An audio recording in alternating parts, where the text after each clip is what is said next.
I'd like to begin by acknowledging the custodians of the lands from where we're all joining today. For me, that's the Turrbal and Yagara peoples of Maganjan and the Turrbal Nation who've never ceded their sovereignty. I pay my respects to Aboriginal elders past and present, and I acknowledge any Aboriginal and Torres Strait Islander people who may be joining the session.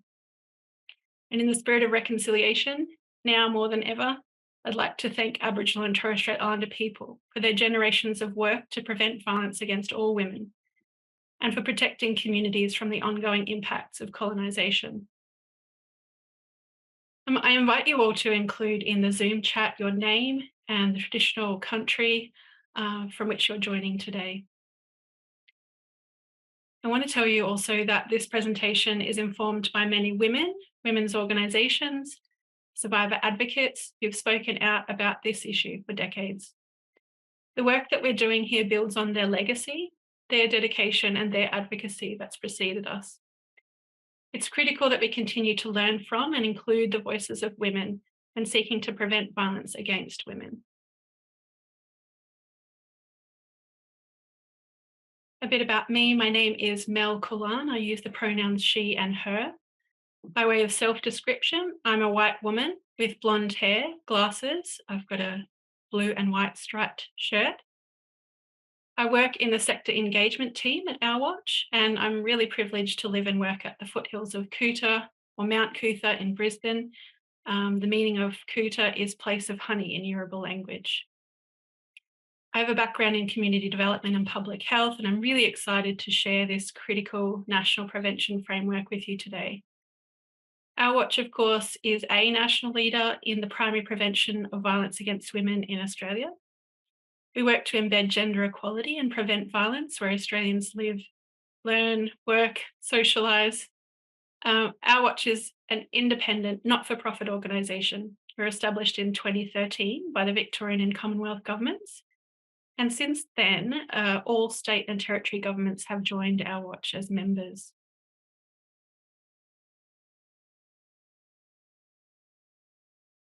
So as much as possible, I think there's almost 300 people joining us today, but we do try and encourage your participation and interaction, particularly within the chat. Otherwise, though, please keep yourself on mute throughout just to prevent background noise. And yeah, please pose any questions and comments in the Zoom chat. My colleague Cam will be supporting with responding to those questions and moderating the conversation. And also a thank you to Jess, who's providing tech support today. We'll also be available at the end of the session if you do have any other questions. So importantly, I want to point out, we know that violence against women is widespread across our society, touches the lives of many people. And it's normal to have a strong reaction to some of the topics that we'll be talking through in this next hour. You might want to chat with someone following this session. So if you can reach out and contact 1-800-RESPECT on 1-800-737-732. This service is available for everyone in Australia.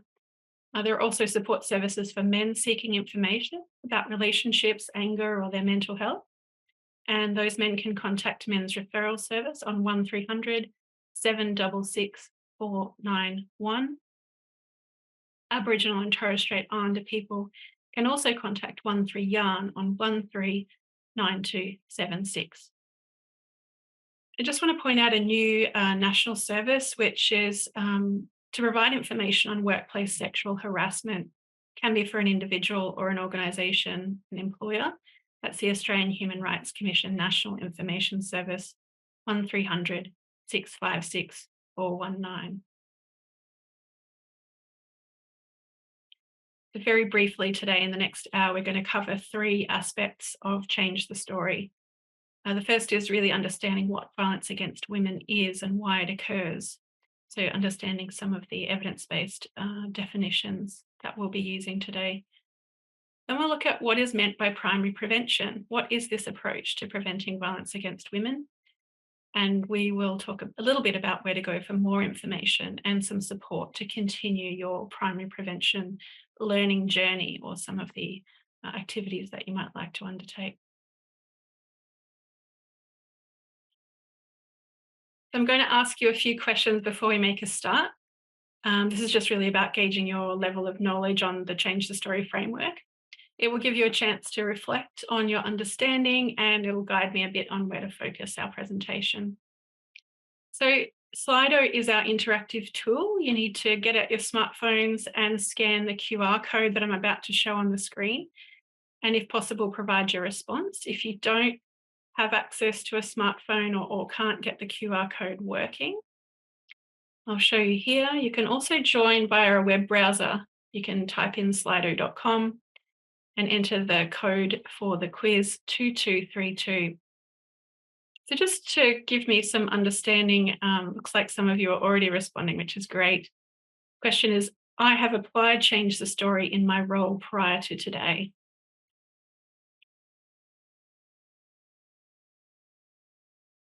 That's great to see. Looks about roughly an even split of people who may have never heard or used the framework, and others who are familiar. So that's great.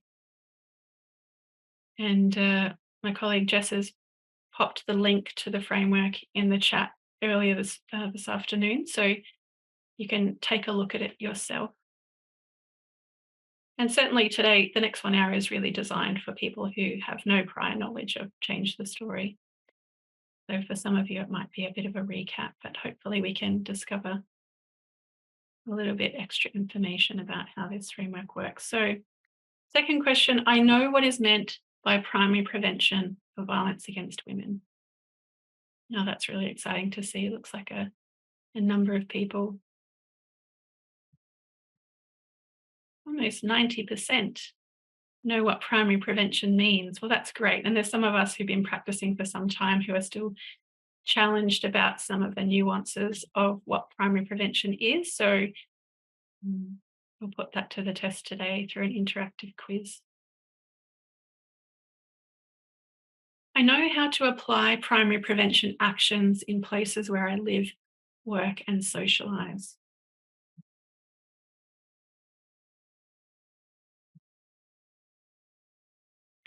Great.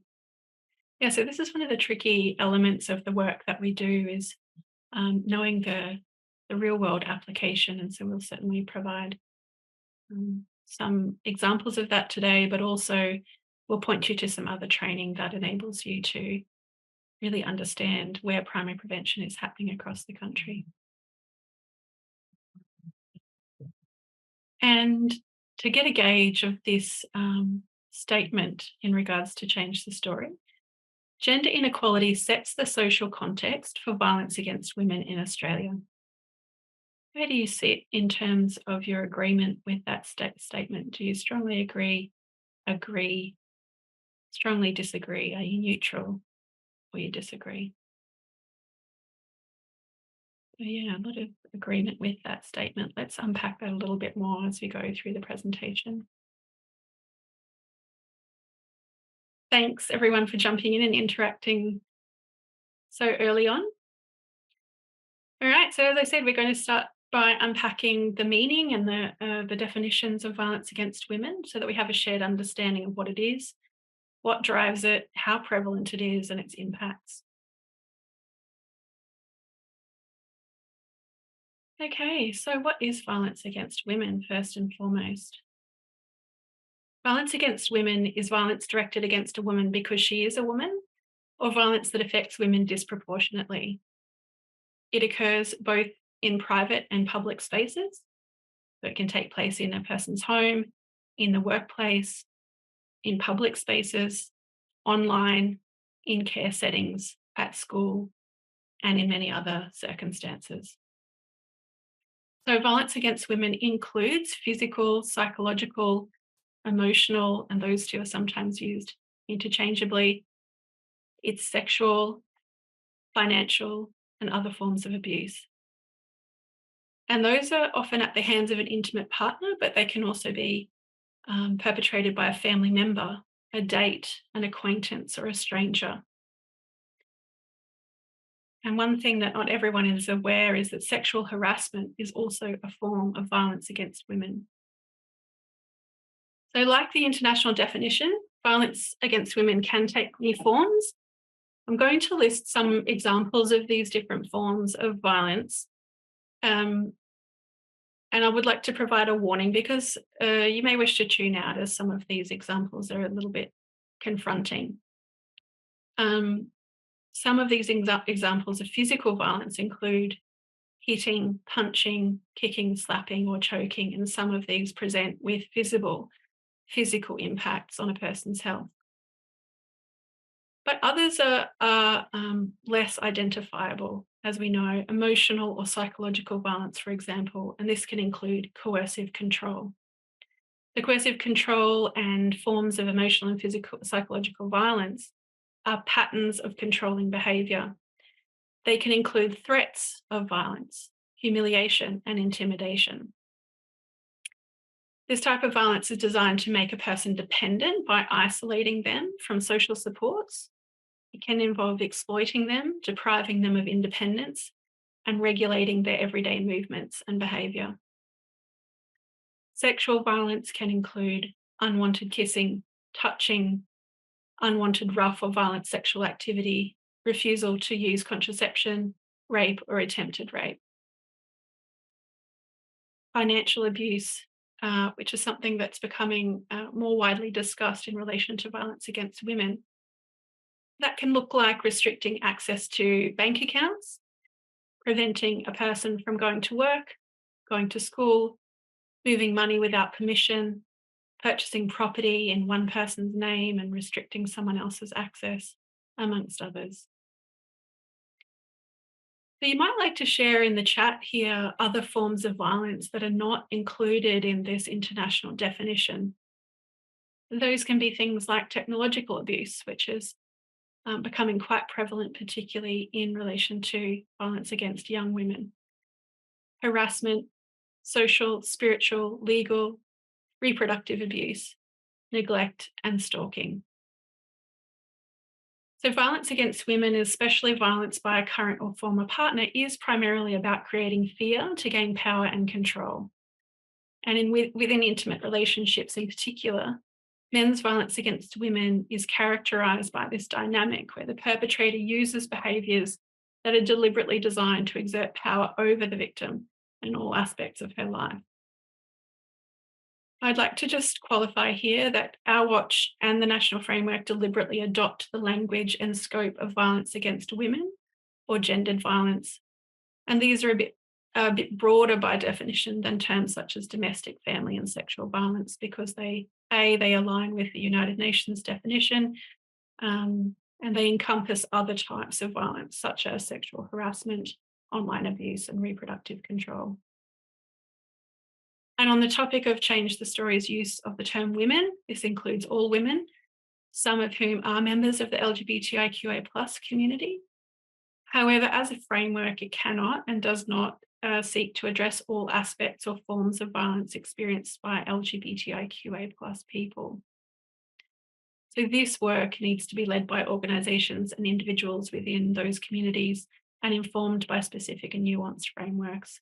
I'm excited to say that some of that work is underway at Our Watch. And I just want to highlight that Change the Story recognises the category of woman is a socially constructed one. It is part of a binary system of sex and gender categorisation, and we acknowledge that it doesn't represent the gender diversity of the Australian population. That said, this binary language use is often intentional and it's used to highlight the patterned nature of gendered violence and the experience of that violence by women or women in Australia.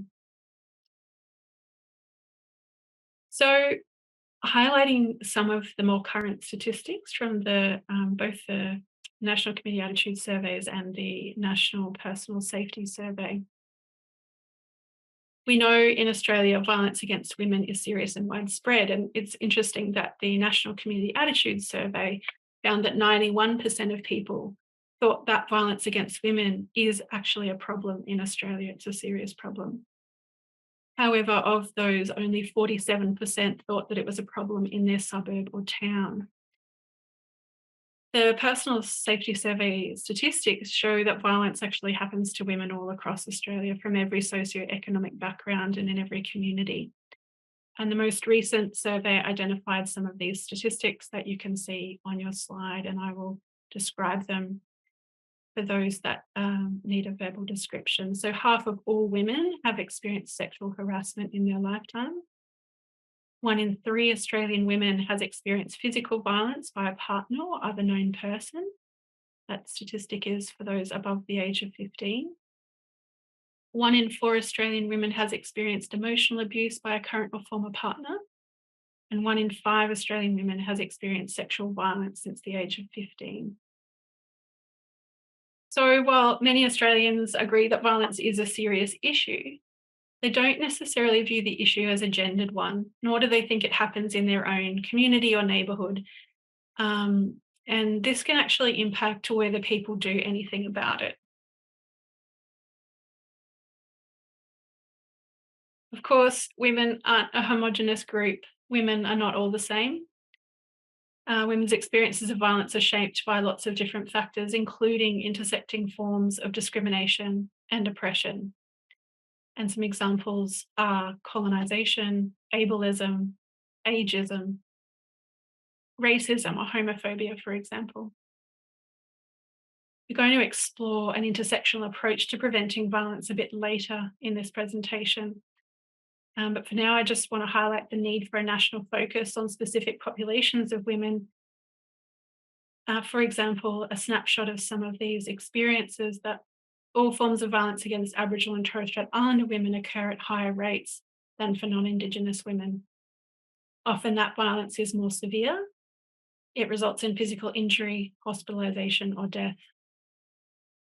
For women with a disability, 1 in 3 experienced intimate partner violence since the age of 15, compared to 20% of women without disability. And the violence against women with disabilities is not limited to partners, but also to carers, to care being taken in institutions by parents or other family members. And younger women being an important population under the age of 35 that are significantly at risk. So, research by the Australian Institute of Family Studies just in the last 12 months found that 3 in 10 women aged between 18 and 19 years, that's 3 in 10, reported at least one experience of intimate partner violence in the year of 2018. A quarter of those young women experienced emotional and psychological abuse. They reported that intimate partners had labelled them crazy, stupid, or not good enough.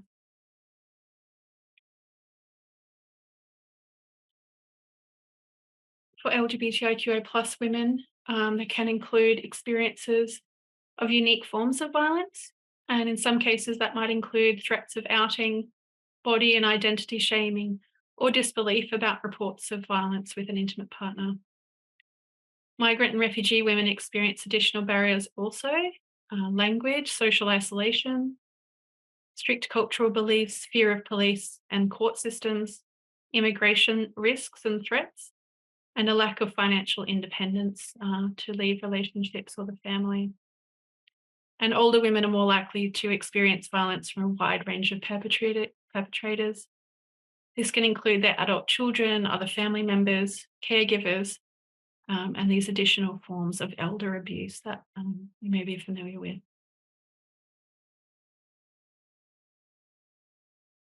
So, what are the impacts? There are broad social, economic, and health impacts of this violence, and they can be both immediate, but they're also intergenerational. Since 2018, intimate partner violence has been the fourth highest contributor to the disease burden for women aged 15 to 44 years. And this year, to date, gendered violence accounts for the tragic loss of 38 women. Violence against women is the leading cause of homelessness for women and children in Australia.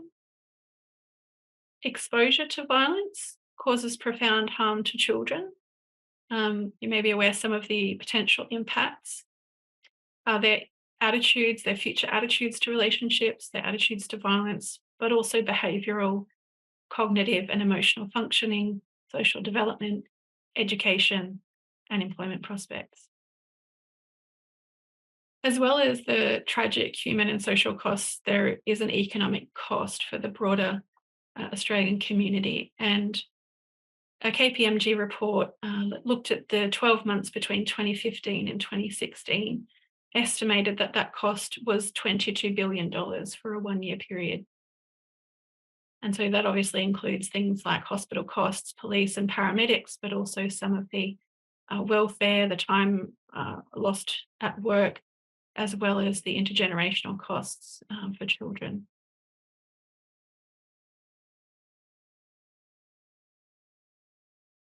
So this is a really, commonly asked question when we talk about violence against women in Australia. We emphasise the severity and the impacts of this issue. Violence, we acknowledge violence is abhorrent, and men do experience a lot of violence in society. However, there are key gender differences in men's and women's experiences of violence. Often that includes the forms of violence that occur, where it occurs, who perpetrates it, and the impacts.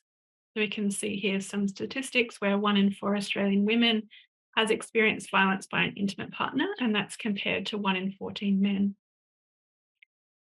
Women report being sexually assaulted at a rate 7 times higher than men. Women are 6 times more likely to be hospitalised for assault. Men are less likely than women to experience the associated fear and anxiety that comes with things like coercive control and patterns of violence. Men are much more likely to also experience violence from an unknown perpetrator. So, a lot of statistics in regards to this question, just to summarise, what the evidence tells us is that men are more likely to experience violence from another man by a stranger, someone that they don't know, and that's often in a public place, whereas women are more likely to experience violence from a man by a current or former partner in a private place that results in fear or anxiety, and the impact of which is quite severe and in some cases fatal. So while each woman's experience of violence, abuse, or harassment is unique, there are clear and distinct gendered patterns in the data, and these point to an epidemic of violence against women in Australia. So, like in the rest of the world, this epidemic is gendered in nature and overwhelmingly perpetrated by men. So, next, we're just going to move away from some of the statistics around this prevalence of violence against women to explore why this occurs. And this is where I'm going to ask you to brainstorm a little bit about some of the common reasons that we hear from the wider community, or perhaps it could be why you think violence occurs. But what do we commonly hear as a rationale for why this violence and this epidemic is taking place? So get your smartphones ready or open your web page. This is a word cloud. It's anonymous. So if you just, first thing that comes into your head, you can pop into the Slido poll. Control, great. Power, great. So just keep sharing some of the thoughts about why this type of violence occurs. Stereotypes, inequality, binary norms, patriarchy. Great. So it's not ideal to spend lots of time talking about misconceptions that people have about violence against women, but I just want to clear up for the purposes of our presentation today some of the current research and evidence behind these misconceptions. So historically, violence against women has been attributed to single factor causes. It's often attributed to the individual traits and behaviours of either the victim or the perpetrator. Some examples of these misconceptions, and I think a couple of them are there around mental health and mental illness. Yes, often these violent acts can be attributed to that. So, for example, the person was mentally unwell at the time. The current evidence actually shows that the majority of people with a mental illness don't commit violence, and that this population is actually more likely to be the victim of violence. Another one that we hear in social situations or perhaps in the media is that the person snapped or things got out of hand and they just got stressed and woke up one day and decided to perpetrate violence. But violence against women, as we've started to talk about in terms of definitions, is something that occurs as part of a pattern of controlling behavior. People who choose to use violence can do so in their relationship while then choosing not to do so at work or in other social situations, for example. Um, Often people have the misconception that a person is violent because of their culture and cultural norms, but evidence shows that gendered violence occurs in all cultures, including Anglo Australian culture. In some cases, people suggest that the person perpetrating violence was probably exposed to violence as a child. Most of the victims of violence in childhood don't go on to become perpetrators, and many go on to become advocates of preventing violence against women. So that's an important consideration. How about this idea that a person is violent because they're under financial stress, perhaps they're unemployed, or they're using drugs, alcohol, and gambling? From the data, we know that perpetration of violence against women occurs across all socioeconomic backgrounds, and financial stress and poverty don't cause violence. However, they can be a reinforcing factor. Like poverty, not all violence against women involves alcohol. Even excessive alcohol consumption doesn't always result in violence. And this can be seen in ways that perpetrators who drink alcohol, they may not use violence in the pub or with strangers or even with friends, but they will be deliberate about their use of violence against women and children in the privacy of their homes. You know that not everyone who drinks, uses drugs, gambles, or lives in poverty are violent, but where these circumstantial factors exist, they can reinforce and exacerbate the experience of violence. And we'll talk a bit later in the presentation about reinforcing factors. So keep your contributions to the word cloud coming in. But just to highlight that, as many advocates argue, and that's been backed by a lot of scholarship and evidence, it's clear that violence is a choice. Years of international evidence do demonstrate that there are patterns, though, to this social epidemic. Let's talk about that. Thanks, everyone, for your interactions on the word cloud. So the patterns we're talking about are patterns of unequal power. And in the international and Australian evidence, there's a strong and consistent association between gender inequality and levels of violence against women. So what is gender inequality? It's when unequal value is afforded to men and women, and there's also an unequal distribution of power, resources, and opportunities between them. The gender inequality predicts the prevalence of violence against women, with significantly and consistently higher rates of violence in countries that are characterised by gender inequality. So, in the national framework, and change the story, gender inequality is described as setting the underlying context for violence against women. And we can see here depicted on the slide is a graphic of what looks like an iceberg. And we can see some very visible behaviours above the iceberg that include rape, murder, stalking, harassment, physical and emotional abuse. But below that are some of the behaviours and norms that contribute to the social context. So those are harmful gender stereotypes, disrespect of women, threats and control, unequal pay, sexist language, jokes, and trolling. So, people ask the question, does gender inequality still exist in Australia? While the types of gender inequality varies between countries and contexts, it's actually common across all societies around the world. Australian society is still marked by gender inequality. Our legal and political systems, our workplaces, family roles and structures, organisations, sports, media, and community groups, in those contexts, men continue to hold the majority of power and influence. In particular, white, heterosexual, able bodied men with higher levels of education and income. So gender dynamics are persistent at the institutional and interpersonal and family levels. In intimate partner relationships, for example, the attitude survey tells us that 1 in 5 Australians think that men should take control in relationships and be the head of the household. Meanwhile, the gender pay gap sits at 21.7% as of today, where women earn 78 cents for every dollar earned by their male counterparts.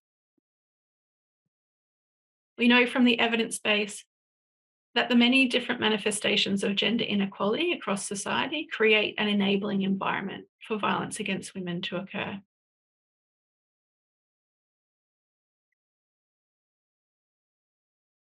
And here are just a few examples of the gender inequality that illustrate what we mean by the social context for violence against women. In Australia, for example, women of all ages spend on average 9 hours a week more than men on unpaid work and care.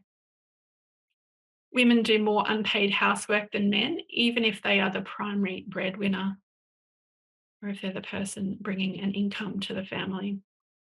So, women approaching retirement have around 23% less superannuation than men of the same age.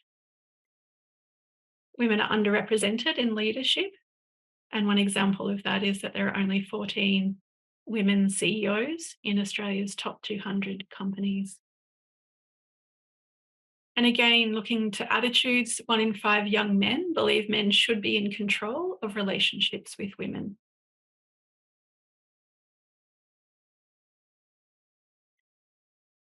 And I mentioned that we would start to talk about intersectionality, reminding that women are not a homogenous group, women aren't all the same. So the intersectional approach embedded throughout Change the Story recognises that women's lives are affected not just by gender inequality or sexism, but by other intersecting forms of oppression and discrimination. And we can see here from the slide, this includes racism, ableism, ageism, classism, homo and transphobia, for example. These intersecting experiences of oppression and discrimination and the corresponding systems of power and privilege bring about further inequality. And we can see this in the media. There's lots of examples of how prominent women of colour experience this racism and sexism intersecting. The media's portrayal of Senator Lydia Thorpe as an angry Black woman, or the offensive cartoon depictions of elite sports people such as Serena Williams and Naomi Osaka. We can also see this in representations of women in leadership. There are far fewer women in elected positions of leadership in Australia, but there are even fewer women leading that live with disability. So discrimination and oppression, as you can see here, takes many forms. They intersect with gender, and that means that women's experience of gendered violence is generally unequal and never the same.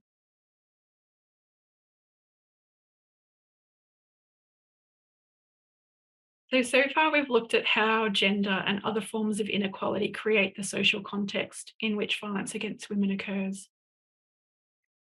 Within that, within the body of evidence within Change the Story, it's demonstrated that there are 4 specific expressions of gender inequality. These expressions are most consistently associated with higher levels of men's violence against women. So you might be familiar with these. We refer to these as the gender drivers of violence against women. And take a moment to review the slide. I'll also read them too. They include condoning violence against women, men's control of decision making and limits to women's independence in both public and private life, rigid gender stereotyping and dominant forms of masculinity, and the 4th driver, male peer relations and cultures of masculinity, particularly cultures that emphasize aggression, dominance, and control. So these gender drivers of violence against women are not necessarily distinct categories from one another. They cross over and they interplay. Basically, these four drivers represent the common themes that emerged from well documented evidence from Australia and overseas. In addition to the gendered drivers, Change the Story identifies four reinforcing factors. While none of these factors predict or drives men's violence against women on their own, they intersect with the gendered drivers to influence prevalence and dynamics. So these factors are condoning of violence in general, not just condoning of violence against women, but a culture and a society that condones violence in general can be a reinforcing factor. Past experience or exposure to violence, and as it says there, particularly during childhood. Reinforcing factors can also be factors that weaken pro-social behaviour. What does that mean? The use of drugs, alcohol, gambling, natural disasters, particular environments. And another reinforcing factor can be resistance to gender equality efforts alone. So actions that try to prevent violence against women can result in further resistance and backlash, and that in itself can be a reinforcing factor for violence against women. So reinforcing factors might magnify or increase the likelihood and impact of the gendered drivers. So just to recap, what is the difference between gendered drivers and reinforcing factors? The gender drivers of violence against women are a constant presence in society. They're manifestations of the underlying social context, and they play out in our relationships, in our workplaces, in other social environments. Whereas the reinforcing factors are only present or influential in some contexts, they're largely circumstantial.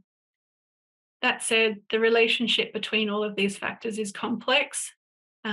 There are risks if we try and oversimplify these issues, or if we try to put focus on one factor over the other. But the reality is that there is currently no evidence to suggest that a focus on reinforcing factors in place of the gender drivers will be effective in preventing violence against women.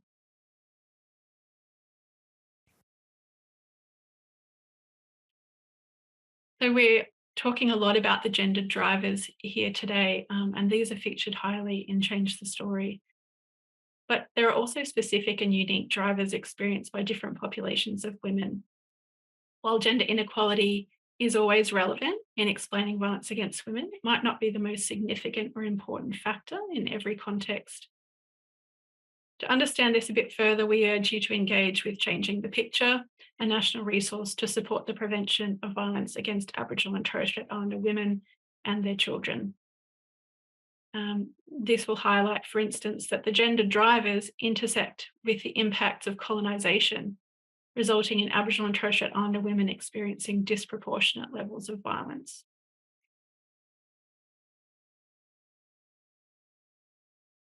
So, this is the critical part of today's presentation.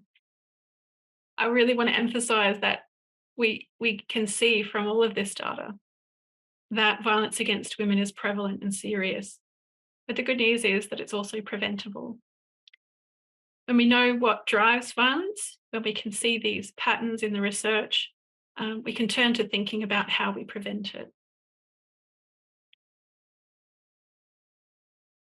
When we say prevent violence against women, we're talking about stopping violence from occurring. That's long before the violence ever takes place.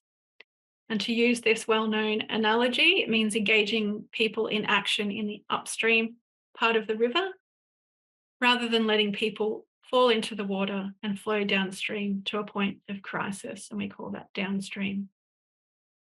There's lots of prevention activities represented by this diagram. You might have engaged with them across your lifetime at some point. Some of you might remember the Slip, Slop, Slap social marketing campaign.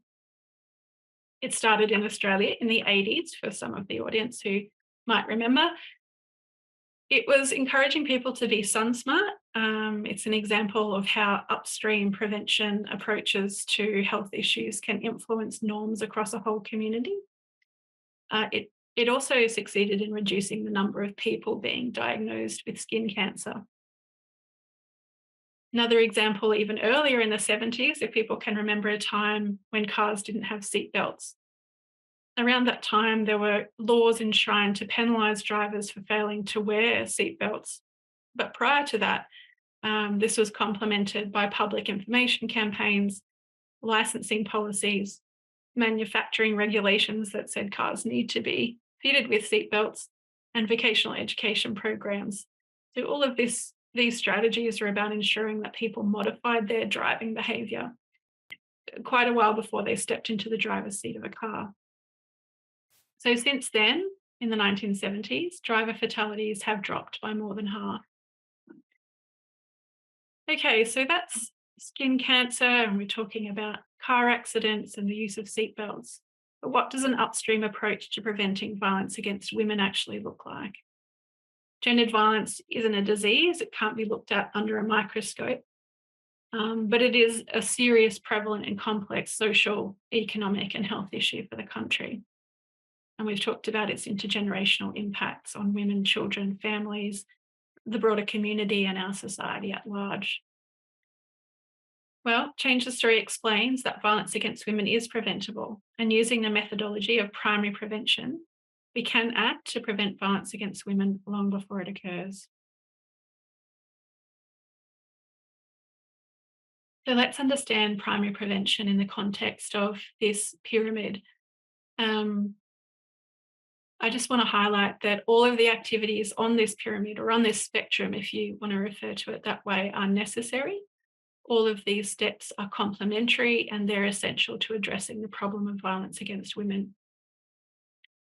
I'm going to start with talking about recovery and response, which are commonly referred to as tertiary prevention. These kinds of activities support survivors, they hold perpetrators to account, and they aim to prevent the recurrence of violence. For simplicity, these can include services and programs for domestic violence survivors, refuges, the police, and the justice system. So let's take a look at that. When we look at the middle of the pyramid and we're talking about early intervention or secondary prevention, this aims to change the trajectory for individuals or for people that are at higher risk, if you like. And those groups tend to be higher at risk of perpetrating or experiencing violence. An example of this might be a parenting program for young mothers who've been identified as at risk of violence from their intimate partner. Response and early intervention services and approaches, while essential and are absolutely critical, they unfortunately, they're unlikely to significantly reduce the rates of violence against women on their own. So these top three parts of the pyramid often take place immediately before or after violence has occurred. Primary prevention, however, the idea is that it uses whole of population approaches to address the primary drivers of violence against women. So, primary prevention, of course, as you can imagine, is a much longer term response than much longer term approach than response or early intervention. But it is the approach that will have the largest and ongoing impact on ending violence against women. So, primary prevention is a relatively new approach, but the concept does come from the public health sector. And some of the approaches that I mentioned earlier, they've been used successfully over a number of years in Australia. So, campaigns like road safety, smoking prevention, the skin cancer prevention programs. However, to clarify, primary prevention at the bottom of the pyramid, an action or a strategy is only considered to be primary prevention if it directly addresses at least one of the four drivers of violence against women, preferably all four. So, again, just to reiterate, primary prevention is whole of population and it addresses the drivers of violence. So here's the quiz that I mentioned. Get your smartphones ready. Enough of me talking. It's your chance to engage. Thinking about the prevention pyramid that we just talked about and all of these critical pieces of the pie that work together simultaneously to ensure women and children are safe. Um, how does primary prevention work to prevent violence? I'm going to give you some examples. So, the first example is implementing a program in schools which challenges gender stereotypes, promotes respectful relationships between boys and girls and men and women. Which type of prevention on the pyramid is it? And I'm going to reveal the responses. I can see 67 people have responded. Give the rest of you some time to take a guess at this program. Is it primary prevention, early intervention, response, or recovery? Let's take a look. Great. Yeah, so there is often overlap in these programs in terms of their aims and approaches. But this one is primary prevention. It's a fairly classic example, and I'll tell you why. Um, First of all, this refers to respectful relationships, education, and because we're focusing on people of all genders and the relationships between them, this is definitely addressing at least one of the four drivers of violence against women. The program also works with parts of the school population rather than isolating just a program for boys, for example. So, ideally, for this to be primary prevention, it looks at the relationships between students, boys and girls, and non binary people. It also works with the broader school community, principals, administrators, people in leadership, parents as part of the school community, broader affiliated allied health services that are engaged in the schooling community. So, a whole of school approach to respectful relationships is really what we're aiming for in terms of a primary prevention approach. Okay, next example, training for police on how to talk and support victims when they attend a 000 call to a home where there is suspected family violence. Would you consider, in terms of the prevention pyramid approach, would this be primary prevention, early intervention, response, or recovery? Let's take a look at what people think. Response. Yeah, so mostly people think this one is response, and certainly it crosses over with early intervention in terms of potentially doing education programs with individuals, also maybe working and focusing on at risk groups. But in this case, this is a response activity. And basically, they're about improving the services and systems that support someone after the violence has already occurred. So, in this instance, this program is really directed at um, responding and identifying a person's reports of violence. Great. One more example. This is a community health service that runs a men's outing group for socially isolated fathers. Do you think this reflects primary prevention, early intervention, response, or recovery? So, again, sort of determining whether something is primary prevention. Is it addressing what's driving violence? Is it working with the whole community and all levels of the community? Let's take a look what people think. Right. Early intervention is the majority of responses, and that's certainly the case. So this example reflects work that's being done with a group that's at risk, in this case, socially isolated fathers, or where there are concerns that behaviour or attitudes might be indicative or potentially leading to perpetration of violence. So at this stage, we believe that violence has not yet occurred, but still early intervention. The men's outing group is trying to offer socially isolated fathers healthy ways of connecting that might counteract or assist them to manage resentments that they might have about their partners or family situation in a healthy way. Um, this is a behaviour focused program for largely for individuals. And um, what would make this primary prevention? I think you might like to share in the chat how this program might be a primary prevention approach. Certainly, if It included all parents. It might be parents, both mothers, fathers, people in same sex relationships, carers, elders in the community, so that if all members of the family were involved, and that the program identified, was an ongoing program.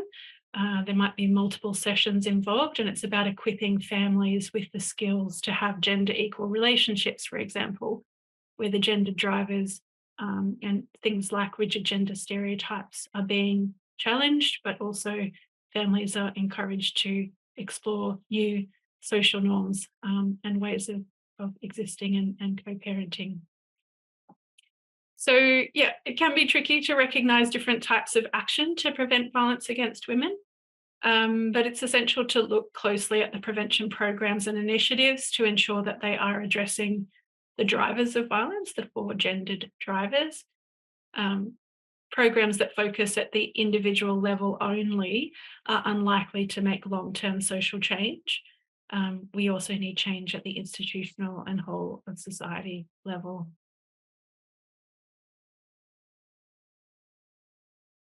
And so, in talking about whole of community change, whole of society, no one person or organisation can achieve the prevention of violence against women alone. It is a collaborative and collective effort. So, it's important that we do understand primary prevention as being that collective national effort. The national framework identifies five key settings for which there is already a strong evidence base to draw from. And certainly there is a multitude of freely available downloadable resources from our watch in these sectors: early childhood education and care, primary and secondary schooling, tertiary education, workplaces, corporations, employee associations, for example. Sports clubs and institutions are a big focus of our work and the national evidence base, and also working with the media.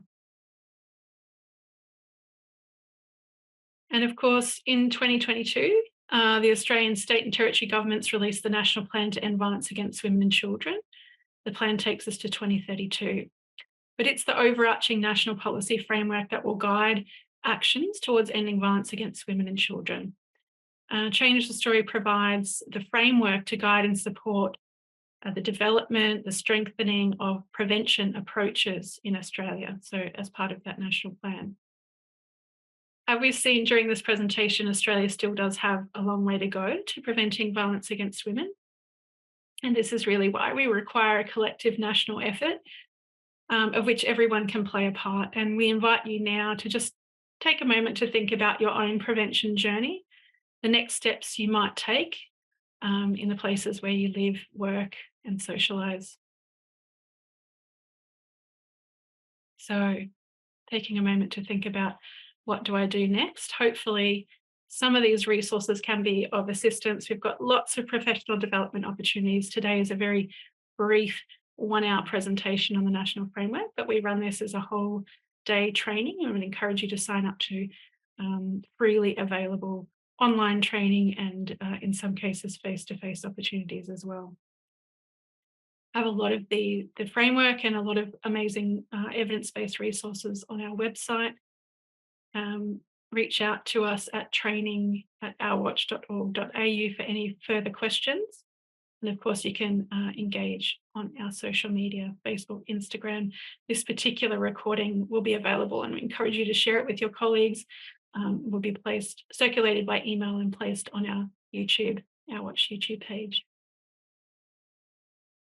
We've come to very close to the close of this presentation. I really encourage you to fill out our evaluation form. We'd love to hear what you think. It's been very brief, but yeah, also hope to see you back at some of our longer training programs. So last QR code of the day, you can scan that and give us your feedback. And thanks so much for your valuable time and participation in today's session. It's been great to see so many people.